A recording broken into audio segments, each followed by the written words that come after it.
425장 함께 찬양드리겠습니다.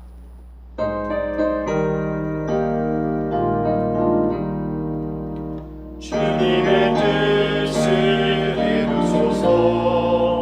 고요한 주의 기다림이 진흙과 같은 날 빚으사 주님의 영상 만드소서. 주님의 뜻을 이루소서. 주님 바람에 엎드리니 나의 맘속을 살피시사 눈보다 이게 하옵소서. 주님의 뜻을 이루소서. 병들어 몸이 피곤할 때 권능의 손을 내게 펴사 감겁게 하여 주옵소서. 주님의 뜻을 이루소서. 온전히 나를 주장하사 주님과 함께 동행함을 만민이 알게 하옵소서. 아멘.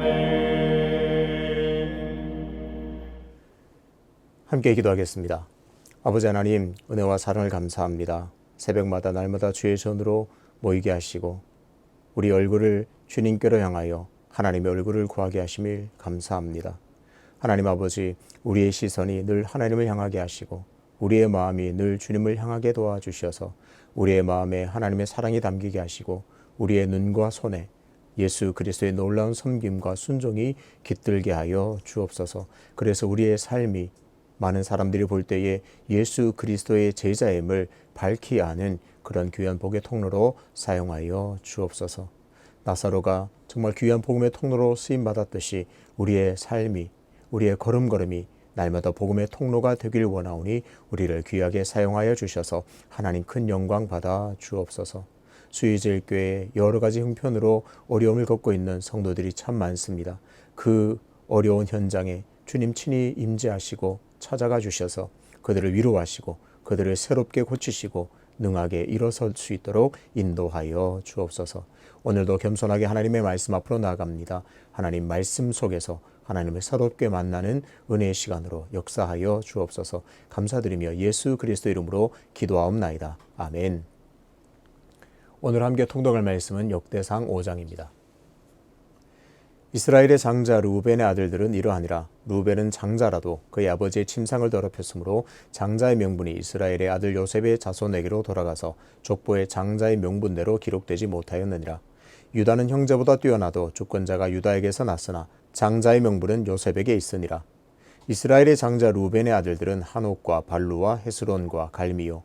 요엘의 아들은 스마야요. 그의 아들은 고기요. 그의 아들은 시므이요. 그의 아들은 미가요. 그의 아들은 르아야요. 그의 아들은 바리요. 그의 아들은 부에라이니 그는 르우벤 자손의 지도자로서 아수르 왕 디글랏 블레셀에게 사로잡힌 자라. 그의 형제가 정족과 계보대로 우두머리 된 자는 여예일과 스가랴와 벨라니 벨라는 아사스의 아들이요 세마의 손자요 요엘의 증손이라. 그가 아로엘에 살면서 느보와 바알무온까지 다다랐고 또 동으로 가서 거주하면서 유브라데 강에서부터 광야 지경까지 다다랐으니 이는 길르앗 땅에서 그 가축이 번식함이라. 사울 왕 때에 그들이 하갈 사람과 더불어 싸워 손으로 쳐 죽이고 길르앗 동쪽 온 땅에서 장막에 거주하였더라. 갓 자손은 르벤 사람을 마주 대하여 바산 땅에 거주하면서 살르가까지 다다랐으니 우두머리는 요엘이요 다음은 사밤이요 또 야네와 바산에 산 사밧이요. 그 조상의 가문의 형제들은 미가일과 무술람과 세바와 요레와 야간과 시아와 에벨 7명이니 이는 다 아비하일의 아들들이라. 아비하일은 후리의 아들이요 야로아의 손자요 길르앗의 증손이요 미가엘의 현손이요 여시세의 5대 손이요 야도의 6대 손이요 부스의 7대 손이며 또 군이의 손자 압디엘의 아들 아히가 우두머리가 되었고 그들이 바산 길르앗과 그 마을과 사론의 모든 들에 거주하여 그 사방 변두리에 다다랐더라. 이상은 유다 왕 요담 때와 이스라엘 왕 여로보암 때의 족보에 기록되었더라. 루벤 자손과 갓 사람과 므낫세 반지파에서 나가 싸울 만한 용사 곧 능히 방패와 칼을 들며 활을 당겨 싸움에 익숙한 자는 44,760명이라. 그들이 하갈 사람과 여두루와 나비스와 노답과 싸우는 중에 도우심을 입었으므로 하갈 사람과 그들과 함께 있는 자들이 다 그들의 손에 패하였으니 이는 그들이 싸울 때에 하나님께 의뢰하고 부르짖음으로 하나님이 그들에게 응답하셨습니다. 그들이 대적의 짐승 곧 낙타 5만 마리와 양 25만 마리와 나귀 2천 마리를 빼앗으며 사람 10만 명을 사로잡았고 죽임을 당한 자가 많았으니 이 싸움이 하나님께로 말미암았습니다. 그들이 그들의 땅에 거주하여 사로잡힐 때까지 이르렀더라. 므낫세 반지파 자손들이 그 땅에 거주하면서 그들이 번성하여 바산에서부터 바알 헤르몬과 스닐과 헤르몬 산까지 다다랐으며 그들의 족장은 에벨과 이시와 엘리엘과 아스리엘과 예레미야와 호다이야와 야디엘이며 다 용감하고 유명한 족장이었더라. 그들이 그들의 조상들의 하나님께 범죄하여 하나님이 그들 앞에서 멸하신 그 땅 백성의 신들을 가늠하듯 섬긴지라. 그러므로 이스라엘 하나님이 아수르 왕 불의 마음을 일으키시며 아수르 왕 디글랏 벨레셀의 마음을 일으키시매 곧 르벤과 갓과 므낫세 반지파를 사로잡아 할라와 하볼과 하라와 고산 강가에 옮긴지라. 그들이 오늘까지 거기에 있으니라. 아멘. 동쪽 지파의 흥망성쇠라는 제목으로 말씀을 전하겠습니다. 역대상 4장에서는 남쪽 지역에서 자리를 잡은 유다 지파와 시므온 지파의 계보를 소개합니다. 이제 5장에서는 요단강 동쪽 지역에 자리 잡은 지파를 정리합니다. 소개하는 순서는 남쪽 지역에 자리 잡은 그 지역으로부터 북쪽으로 올라오면서 소개합니다. 그러니까 르우벤 지파, 갓 지파, 므낫세 반 지파의 순으로 소개됩니다. 1절부터 10절에서는 르우벤 지파의 계보가 나옵니다. 특이한 사항은 르우벤이 장자이면서도 야곱의 장자이면서도 야곱의 첩과 간통한 죄로 인해 장자로 인정받지 못했다는 내용입니다. 말씀에서 벗어난 죄는 두고두고 역사에 기록된다는 사실을 다시 한번 확인하게 됩니다. 그러니 우리가 오늘도 살아갈 때에 늘 말씀을 붙들고 말씀에 순종하며 살 때 하나님께서 그리고 수많은 믿음의 우리 동역자들이 우리를 믿음의 동역자로 기억해야 하는 줄로 믿습니다. 11절부터 17절에서는 갓 지파의 계보를 소개합니다. 그리고 마지막 부분인 23절부터 24절에서는 므낫세 반 지파의 계보가 소개됩니다. 그런데 므낫세 반 지파의 계보를 소개하기 전에 18절부터 22절에서는 이들 세 지파 르우벤, 갓, 므낫세 반 지파가 연합해서 전쟁에서 승리한 내용을 소개합니다. 18절에 보면 이들 연합군의 숫자가 44,760명입니다. 많으면 많다고 하고 별로 많지 않다고도 할 수 있는데요. 일단은 44,760명이 르우벤 지파, 갓 지파, 므낫세 반 지파의 연합군의 총 숫자입니다. 이들 연합군은 그 동쪽 지역에 있는 하갈, 여두루, 나비스, 노답과 전쟁을 벌였습니다. 이 대목에서는 전쟁의 구체적인 양상보다는 결과를 간략하게 기술합니다. 20절을 보겠습니다. 도우심을 입었으므로 하갈 사람과 그들과 함께 있는 자들이 다 그들의 손에 패하였으니 이는 그들이 싸울 때에 하나님께 의뢰하고 부르짖음으로 하나님이 그들에게 응답하셨습니다. 첫 부분이 전쟁의 핵심, 전쟁의 본질을 잘 보여줍니다. 도우심을 입었으므로 이들 세 지파 연합군은 승리를 거두게 됩니다. 누구의 도움일까요? 바로 당연히 하나님의 도우심입니다. 도우심을 입었다는 것은 결과입니다. 하나님의 도우심을 입었으므로 전쟁에서 승리했다. 이것은 놀라운 그리고 은혜로운 결과입니다. 그러면 이들이 이런 하나님의 도움을 입어서 큰 승리를 거두게 된 원인은 무엇일까요? 그들이 싸울 때에 하나님께 의뢰하고 부르짖었기 때문에 그렇습니다. 세 지파 연합군이 하나님을 의뢰하고 도움을 요청했고 하나님은 그 부르짖음에 응답하셔서 도우셨습니다. 그래서 이들 세 지파가 놀라운 승리를 했습니다. 그렇다면 적군의 세력이 어느 정도일까요? 이렇게 생각할 수 있습니다. 아니 적군의 그 세력이 얼마나 되기에 그들이 하나님을 의뢰했고 하나님을 또 의지했을까? 구원을 요청했을까? 이어지는 21절부터 22절에서는 전쟁에서 승리하고 얻은 노략물의 그 규모와 그리고 포로의 규모를 기록합니다. 포로로 잡은 적군의 수가 얼마나 되나 보니까요. 10만 명에 달합니다. 10만 명. 전쟁을 하면 당연히 전사자가 나옵니다. 그리고 오늘 실제로 성경에도 전사한 자가 많았다, 이미 죽은 자가 많았다, 그렇게 기록됩니다. 물론 도망한 사람도 있을 겁니다. 이 전쟁은 이미 패했다고 하면서 도망한 사람도 있었을 겁니다.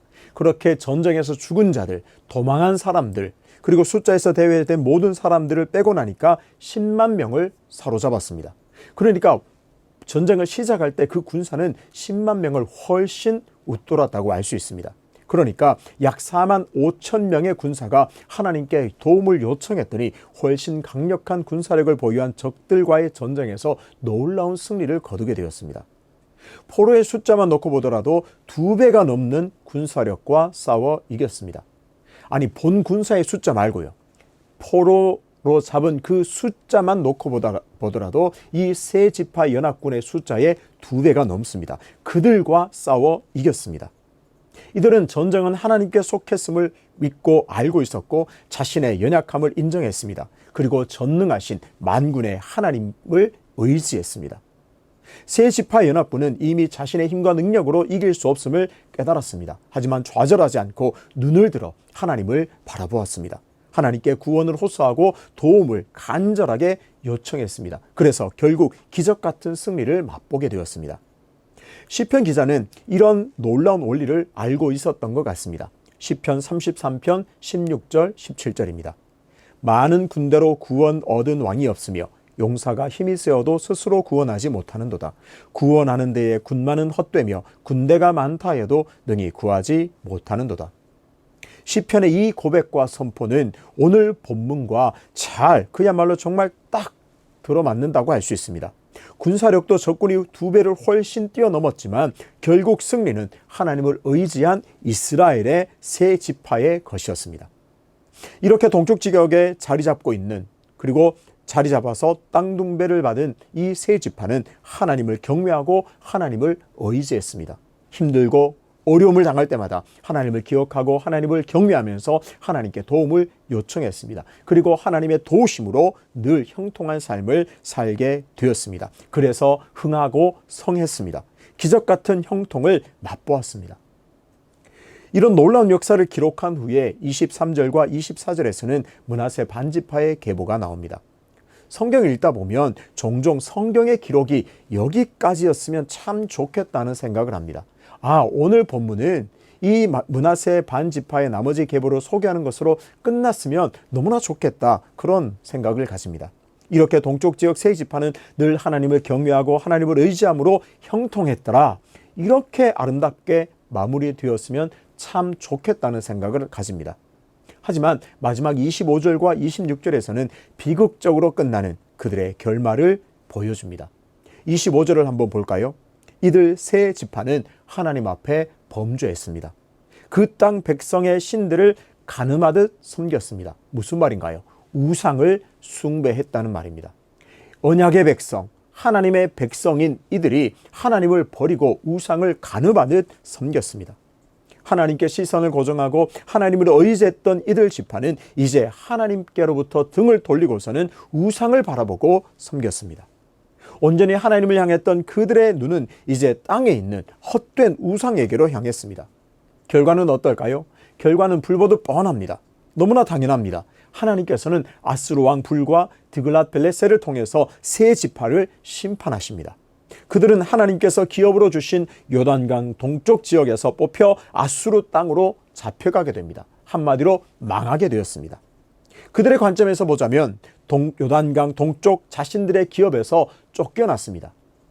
그리고 땅의 관점에서 보자면 그 죄악으로 말미암아 그들을 토해냈습니다. 하나님께서는 분명히 말씀하셨습니다. 엄히 경고하셨습니다. 이스라엘이 죄악에 빠지면 땅이 너희를 토해낼 것이라고 엄히 경고했습니다. 그러니 가나안 땅에 들어가면 그들의 풍습을 절대로 따라 살지 말라 엄히 경고하고 또 경고하셨습니다. 레위기 20장 22절입니다. 너희는 나의 모든 규례와 법도를 지켜 행하라. 그리하여야 내가 너희를 인도하여 거주하게 하는 땅이 너희를 토하지 아니하리라. 한때 하나님을 의지하고 하나님을 경외했던 이 동쪽 지역 세 지파는 하나님의 구체적인 도움을 경험했습니다. 하나님의 응답을 풍성하게 경험했습니다. 하지만 우상을 음란하게 섬긴 이들의 결말은 아수르 땅으로 잡혀가는 것이었습니다. 땅이 결국 그들의 죄악으로 인해 토해내고 말았습니다. 역사적으로 한 왕조나 한 국가가 망하는 데는 다 이유가 있습니다. 내분으로 인한 내전으로 한 나라의 운명이 다하는 경우도 있습니다. 통치 세력의 부패로 인해서 왕조가 한순간에 망하는 경우도 있습니다. 하나님의 백성, 하나님의 나라 이스라엘이 망하는 이유는 대부분 하나님을 떠났기 때문에 그렇습니다. 하나님을 사랑하지 않고 등을 돌려 우상을 섬겼기 때문에 대부분 이스라엘은 망하게 됩니다. 하나님을 사랑하고 하나님을 의지할 때 이스라엘은 흥하고 성했습니다. 하지만 하나님을 무시하고 하나님을 외면하고 우상을 섬길 때 이스라엘은 망하고 쇠했습니다. 오늘 본문에서도 동쪽 지파의 세 지파의 흥망성쇠는 하나님을 사랑하고 하나님을 의지하느냐에 달려 있음을 분명하게 확인할 수가 있습니다. 동쪽 지역의 세 지파는 어려움에 처했을 때 하나님을 의지함으로 도심의 은혜를 경험했습니다. 하지만 어려움이 사라지자 우상에게로 눈을 돌리고야 말았습니다. 동쪽 지역 지파들의 흥망성쇠를 보면서 오늘 내 삶의 자리에는 나는 얼마나 하나님을 찾고 하나님을 의지하고 있는지 돌아보아야겠습니다.